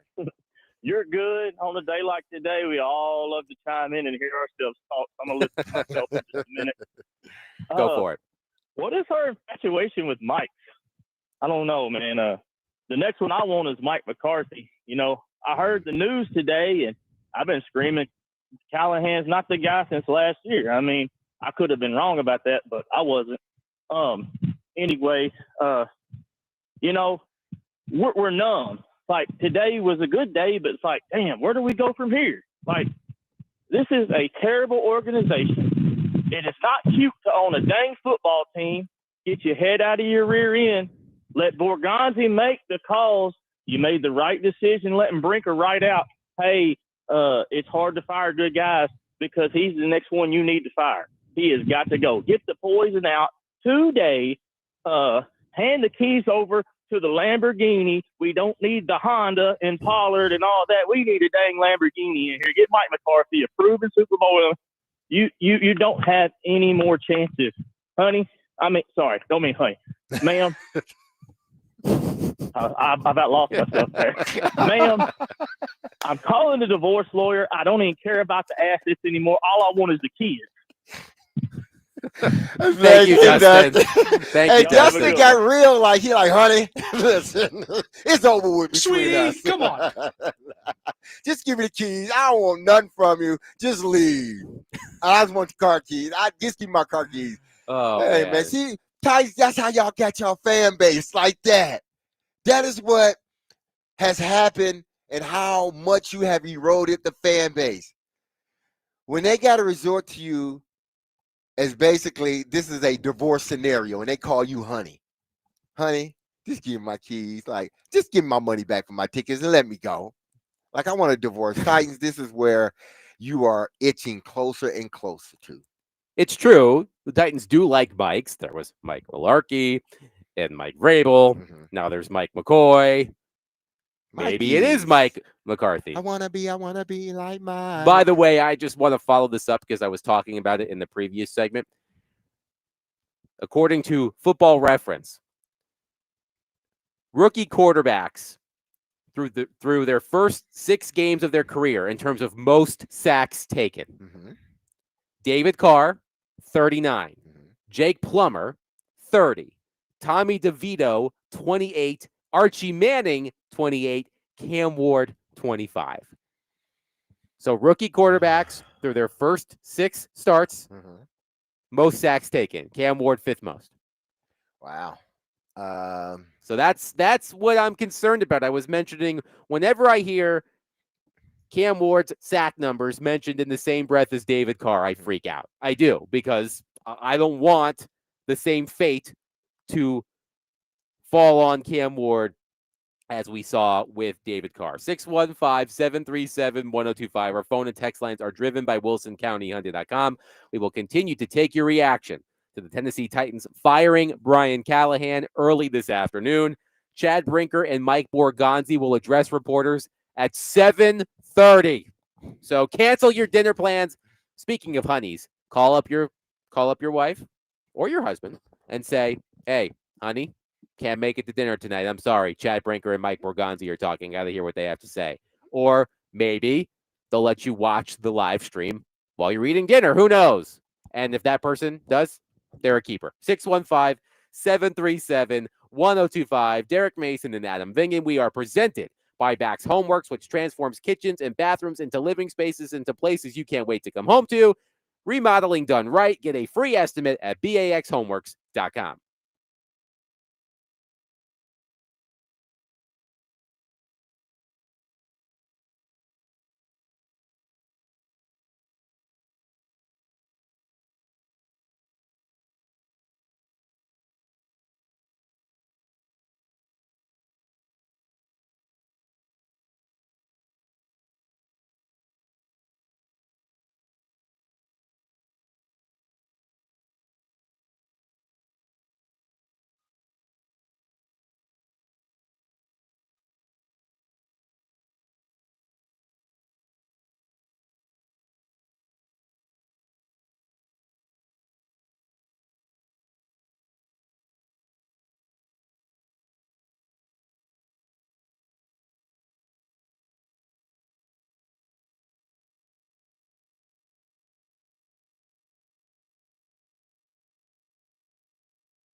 D. Mace, Vingan, and Donick, 1025 The Game. Derek Mason, Adam Vingan here with you, reacting to the Titans firing of Brian Callahan. To update our recent conversation about the Titans' fascinations with Mike's, Mike Herndon of PaulKaharski.com notes that Titans head coaches named Mike have a record of 95-73. Titans head coaches not named Mike, 7-39. Go get you a mic. Go get you a mic. I wanna be like Mike. Be like Mike. Mike McCarthy. Mike McDaniel's probably going to get fired. Yeah. Mike, I don't want him. Mike Kafka. He's too soft, man. He's too soft for this team. They don't need that. They just had Mr. Nice Guy. I saw somebody, I can't remember who it was, who was discussing Mike McDaniel and saying, if you want to be a good coach, only good coaches can wear capris. He likes to wear the joggers pulled up. Only good coaches can wear capris. Win games before you wear capris. I've got no problems with the capris. But I do want to mention something interesting. And Derek, I want your thoughts on this. Yes. With the firing of Brian Callahan, the past 4 quarterbacks selected number 1 overall, and 6 of the past 8 have had their head coaches fired during their rookie seasons. So Cam Ward, Caleb Williams with Matt Eberflus, Bryce Young with Frank Reich, Trevor Lawrence with Urban Meyer. Those are the past 4. The 2 out of the 6 of the 8, the 2 that didn't have their head coaches fired in their rookie seasons, Kyler Murray, who was with Cliff Kingsbury, and Joe Burrow with Zach Taylor. So Jared Goff had Jeff Fisher fired. Baker Mayfield, who was his coach? Freddie Kitchens or Hugh Jackson? I can't remember which I think one. it's Hugh Jackson. Yeah, either way, it was bad. Yeah, both of them were bad. Right. So what do you make of that? The fact that the past 4 quarterbacks selected number 1 overall and 6 of the past 8 have had their head coaches fired during their rookie season. That means that... Is that an organizational thing or is that a coaching thing? I think that's a coaching thing because you got to... Listen, I don't know like Urban Meyer. He was a disaster. Was he there the year before? No, that was his first season. He was fired in the midst of his first season with the Jags. Typically, and Frank Reich as well. Frank Reich was was fired in the midst of his first season with the Panthers. Usually you see it, a guy's coming off a bad season. You get that first pick in the draft and it doesn't work. They're firing you very quickly. Now what happened, in those situations, it's guys that came in with the quarterback and they were like, we're not taking this any further. We're just going to fire you right now because we don't have time to sit and wait for you to develop this quarterback and possibly damage him in the process. So this is what I think, coaches now, head coaches have to be mindful of. It's good to have the number 1 pick at times, to have that number 1 pick, especially if that quarterback is coming out that everybody covets. If you have a number 1 pick, it's not the number 1 pick overall. It isn't so bleak because they figure you just get that guy and you're ready to go. But you also have to understand they're not going to give you long to develop them. They're just not, especially if you are a guy that haven't had a lot of experience at coaching. They're not going to let organizations are not, especially if they have dealt with misery for years. They're not going to let you continue. They're not going to let you mess up that quarterback. The Titans have been dealing with some bad seasons prior to Callahan coming in. And then Callahan has bad season. They're not going to let you continue. They're not going to let you to continue to have this organization fall even further. But most importantly, they ain't going to let you damage this quarterback, this rookie quarterback. So you know what? We got to get you out of here. No longer is it's the wait and see game with head coaches with young quarterback. It's, can you do it? Let me see you can do it. I'm not waiting, 2-3 years for you to get the job done. No, you can't if you don't show me you can get the job done this year and into next year, then I don't need you to damage my quarterback no more than what he probably is. So that's the game. Before it was, we're going to give you a few years to kind of fix this thing. And, hopefully as we build the team, the roster get better, the quarterback will benefit from it, and the head coach will benefit from it. And that's what I thought the Titans were doing.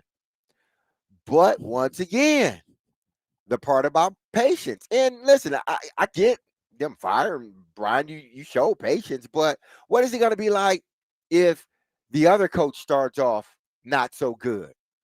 So you're going to be in this perpetual sort of hiring, rehiring, hiring, rehiring. And that's what the fan base is scared of. That right there, because you hadn't shown them anything other than that. By the way, just to confirm, it was Hugh Jackson Hugh. with Baker Mayfield, Greg Williams, the interim coach Yeah. for the Browns that season. Then the Browns fired Freddie Kitchens. That didn't go well either. So 6 of the past 8 quarterbacks drafted number 1 overall, including each of the past 4, have had their head coaches fired during their rookie seasons. Let's get to your reaction, 615-737-1025. Let's go to Jason on our phone line, driven by WilsonCountyHunting.com. Jason, thank you for calling. Please go ahead. And I don't think the Titans will have a chance at Mike McCarthy just because he's a fringe Hall of Fame coach, and he could trash his whole Hall of Fame credentials by going to Tennessee. But 3 coaches I'll give you that I think they can get, and the third one is who I would hire. The first is Arthur Smith, the second is Jerry Kubiak, and the third would be Brian Flores. He'll come in and build the defense, and he'll take it and he'll get them going in the right direction. I think that would be the smartest hire. Thank you for the call, Jason. By the way, Megan on our text line, Derek said, if Brian Flores changes his name to Mike, can we bring him in, please? Mike Flores. It says There's here, already- it says here your name is actually Mike. It's been Mike this whole time. You're hired. So he mentioned Brian Flores. He mentioned Kubiak. Yes. And I can't remember the third one.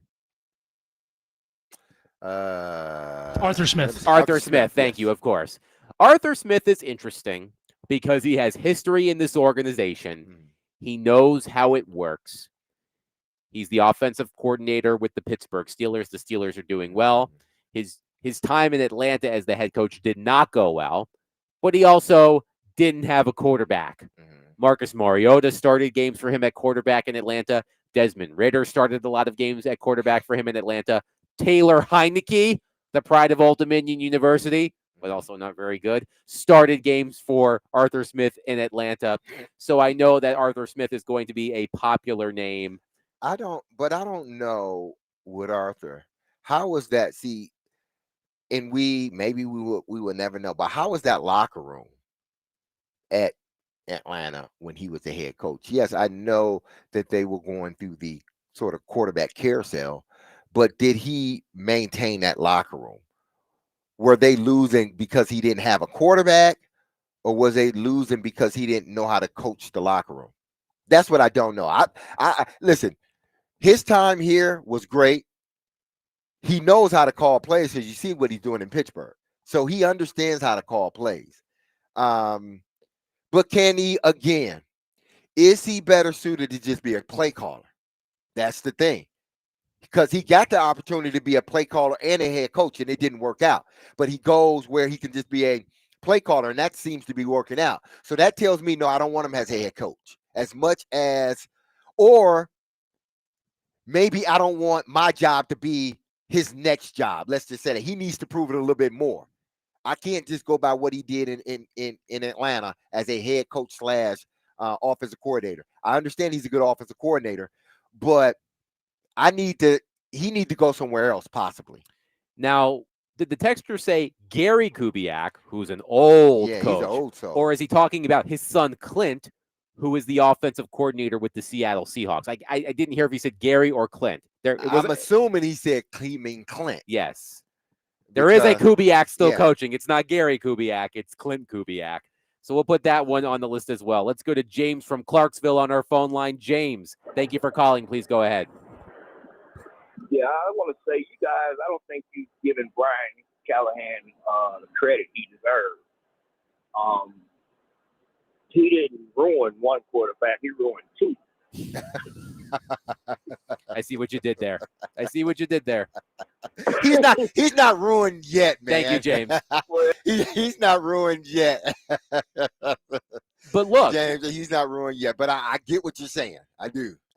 No, I mean, look, Cam Ward you have a passionate defensive Cam Ward early in the program. We'll get back into Cam Ward tomorrow because whoever the Titans hire as coach is going to have to find a way to get the most out of Cam Ward. Hell, Mike McCoy is going to have to find a way to get the most out of Cam Ward. But yesterday was rough for Cam Ward. I know his completion percentage was solid, 26 of 38 for 222 yards. He threw an interception. He lost 2 fumbles. He took 6 sacks. I've seen glimpses of what Cam Ward can be, but it's been hard to watch. As I said, and I've said this before, you drive around Nashville, Titans fans, you see plenty of signs, plenty of billboards for personal injury attorneys. You should call and attempt to get compensated for pain and suffering for having to watch this disastrous football team. I truly mean that. And we will get back into Cam Ward because a lot of this obviously, the organization hinges, the path, the trajectory of this organization hinges on Cam Ward. 615-737-1025. We'll continue to take your reaction to the Titans firing Brian Callahan. Chad Brinker, Mike Borgonzi will address reporters at 7:30 p.m. We'll obviously talk about that tomorrow since we're not going to be on the air at 7:30 p.m. But we are on the air until 6 o'clock. So call us, text us, 615-737-1025. Derek Mason, Adam Vingan, 1025 The Game.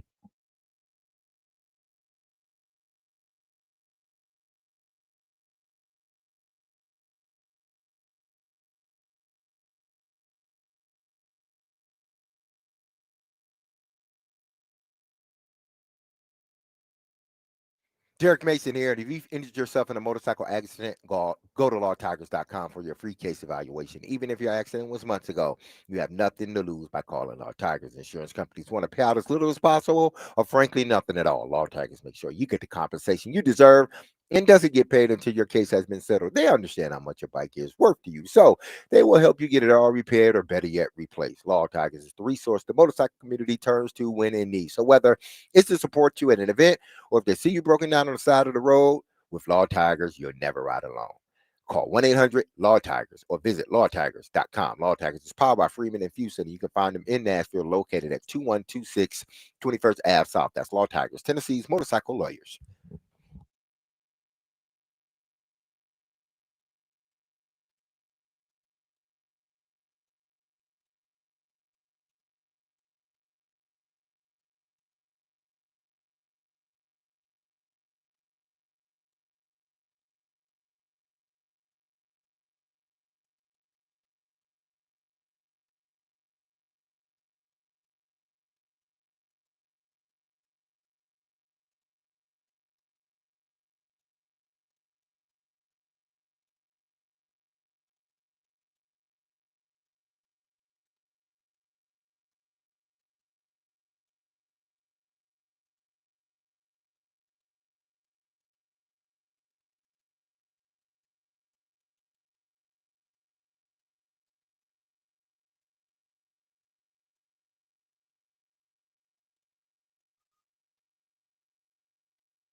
building. D. Mace, Vingan, and Donick 1025. The Game. Derek Mason, Adam Vingan here with you. The Commodore Hour coming up at 6 o'clock. Tomorrow we will be back on at our regularly scheduled time of 3 o'clock, although we will be on from only 3 to 5 as the Predators have yet another road game in Ontario. They take on the Toronto Maple Leafs tomorrow. Pregame at 5, puck drop at 6, right here on 1025 The Game. Predators GM Barry Trotz will join us 1 hour earlier than normal. He'll join us at 4 o'clock tomorrow instead of the usual 5 o'clock. Derek, it has not been a good few days for coaches with Nashville ties. Not only was Brian Callahan fired today, James Franklin was fired from Penn State over the weekend, as was Trent Dilfer, fired by UAB. So if you are a coach with some tie to Nashville, maybe silence your phone. Yeah. Because it hasn't been a good few days for coaches with Nashville connection. Yeah, so if your team hasn't been doing well, don't block everybody that can fire you, block them on your phone so they can't get through. But James Franklin, he's getting a big old payout. Mm-hmm. I believe $50 million, is it? Close to it. I believe it is the second largest buyout in college football history behind Jimbo Fisher. But he has to look for another job. I think that's what his buyout specifies, that he has to go look for a job. Now, what he does during that time, or what he does at the interview. Well, let me ask you this question. Do you think James Franklin ends up back in the SEC? Wow. Yeah, because that's where the money is. That's where the money is. He either goes back to the SEC or, there's rumors Matt Rule may leave Nebraska to go. Maybe they swap jobs. But I don't know if Nebraska is James Franklin ready. I'm not sure if Nebraska is James Franklin ready. What about Michigan? I don't think Vanderbilt was really James Franklin ready. How about Michigan, David asks? Michigan? I don't know if he's Michigan because he's a big, he's one of those guys that I think you can get real tired of very quickly. You can get tired of very quickly. And took Penn State more than 10 years. Yeah, but I'm saying, there was always this. Couldn't win a big game to save his life. There was always this, and I don't think they really wanted to hire, and things got better, obviously. But he's one of those guys that he has to grow on you. He has to grow on you, I think. Seems like a great guy, but I know he's not. If he does take another coaching job within the next year or two, because he doesn't really necessarily has to, obviously. Derek, if somebody was paying me $49 million, you'd never see me again. I know, but ever. I'm sure he wish he could do that, but I guess his contract specified that he can't not look for a job. Now he can. Oh, okay, I didn't know that. Yeah, but I mean, the way the college landscape is, if you're a coach with his sort of resume, I know he doesn't have any championships on his resume, but he's been in the playoffs and he's been in the Big Ten championship game. Guys like him, they're not going to leave to go to a lower conference. No. He's not taking a step down. He's either staying in the Big Ten or he's going to the SEC. It will be a lateral move exactly at the absolute least. By the way, multiple texters. No, James Franklin cannot coach the Tennessee Titans. No, I don't know. One texter said the Titans wouldn't be crazy enough to hire James Franklin, would they? I hope not. But you never know. Matt says, unless Borgonzi is naming Brinker interim or vice versa, why both tonight? I'm not sure I understand the question, but Chad Brinker and Mike Borgonzi are both addressing reporters tonight. Again, at 7:30. Some of us have lives and I swear, kids to put to bed, the man. way they do things. But why are they doing it together? Because they've always done it together. Yeah, but my thing is they always find a way of doing things that make the fan base think they're incompetent. And it's their fault. And I'm not saying they're incompetent, but they're doing things, and the fans call our station or text us and tell us how incompetent this team is. And as much as I, try to a certain extent to defend, the organization, it's like this is what you showing your fan base. Instead of having a news conference early enough so your fans ain't into the game or half of them sleep or you want to have a press conference while everybody's doing everything else. Yeah, we'll be able to hear it the next day. I get that.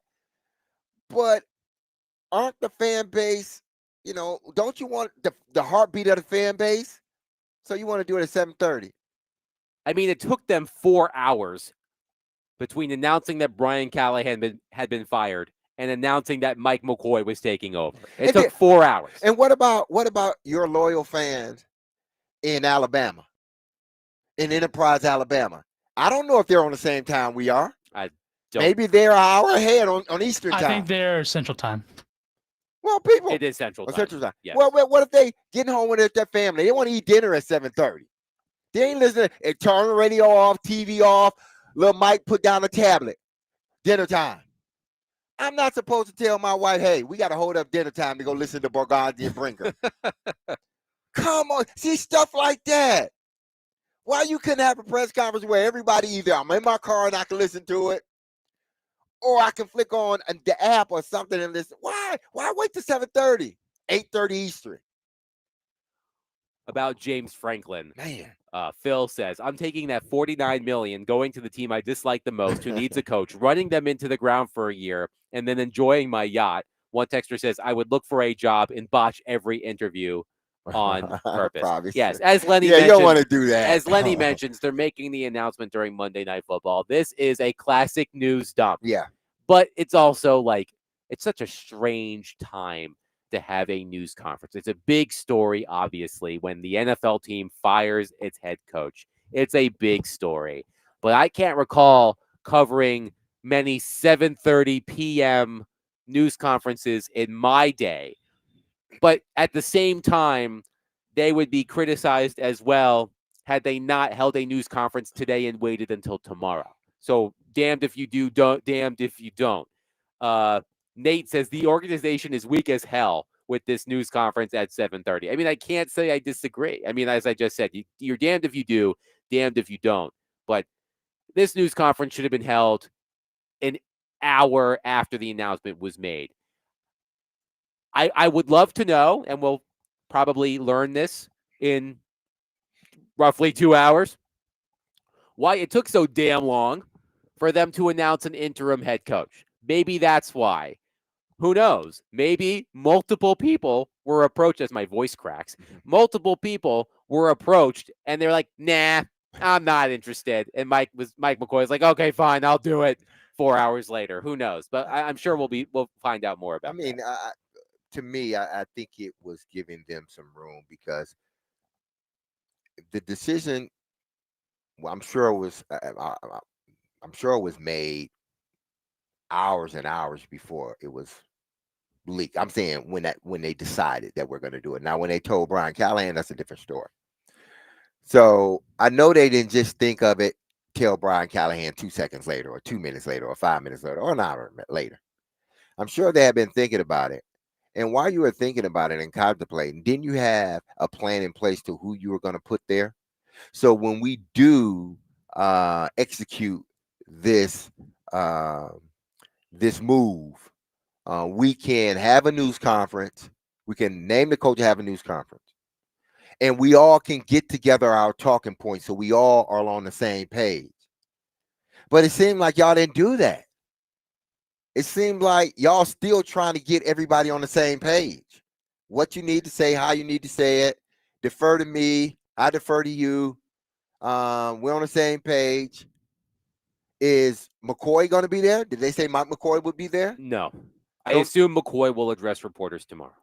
So McCoy is which he hasn't done since joining the organization, by the way. Exactly. So now he has to come up with these talking points that are identical to Brinkert and Borgazzi. Maybe they're smart. Here's why they're smart. I'm going to tell you why they're smart. Because I do the interview today We ain't gonna put Mike in front of the camera until tomorrow when he's scheduled to be, but he can hear everything that we said because we already went over it. Now he knows exactly what we're talking about. We're all on the same page here. So now it's not a conversation with all of us at the table where I may be caught off guard with an answer and I don't know how to, with a question I don't know how to answer. I don't know whether to defer to these guys or not. Now I've listened to their press conference. We've talked. I understand what the mission is. I know what the talking points are. I know what questions y'all gonna ask. Y'all ain't gonna ask nothing too much different than what y'all asked Brigham and Borgonzi, other than, did you know this was coming? Did you have a feeling that this was coming? You know, that's outside of what so they did a smart thing. That was smart by them. One texter says, Adam sounds like the teenager who works at Krusty Burger. My voice cracks once and I'm like squeaky voice teen to you. How dare you? Says the 36-year-old whose voice cracked on the radio. Joel from Woodbury says, appreciate UC Soros for 30 seconds. I will. Yes. The Predators won 4-1 today. UC Soros had another strong outing, made 31 saves on 32 shots. So far this season for UC Soros, a 2-0-1 record with a 164 goals against average and 947 save percentage. He's made 89 saves on 94 shots. So there you go, Joel. And the Predators will be back in action tomorrow. Pregame at 5, puck drop at 6 against the Toronto Maple Leafs in Toronto. But man, oh man, did we have a lot to discuss today. Brian Callahan fired by the Tennessee Titans after 4 wins in 23 tries. We will hear from Chad Brinker and Mike Borgonzi at 7:30. We will be listening, of course, and we will break it all down with you tomorrow at 3 o'clock. Again, a shortened show for us tomorrow, 3 to 5 instead of the usual 3 to 6 because of Predators pregame, but we will be live at 3 o'clock. Barry Trotz will join us at 4 o'clock. Hopefully, Willie Donick will join us as well. Willie unable to join us today as the Predators are traveling. I'm quite interested to hear what Willie has to say. Me too. Adam, do you think they had their press conference at 7:30 because they didn't want us to talk about it? Who's to say? That's what I'm gonna go with. Who's to say? I'm gonna say it. I'm gonna go with it, even though I know that's 100% not the case, but I'm gonna think that we will go with that. Yes. But that'll do it for us today. Again, we will be back at 3 o'clock tomorrow. Mike Borgonzi, Chad Brinker, if you have the time, speaking at 7:30. If you can't listen to it, we will, and we will break it down for you tomorrow at 3 o'clock. Many more layers to this story. We will get back into it at 3 o'clock. Be loving your people. Have a safe, blessed, and wonderful day. I love you. The team love you. You hear that music. Don't you forget about us. Don't be like the Titans. And they forgot about Brian Callahan. Don't forget about us because we will be back tomorrow at 3 o'clock. Peace.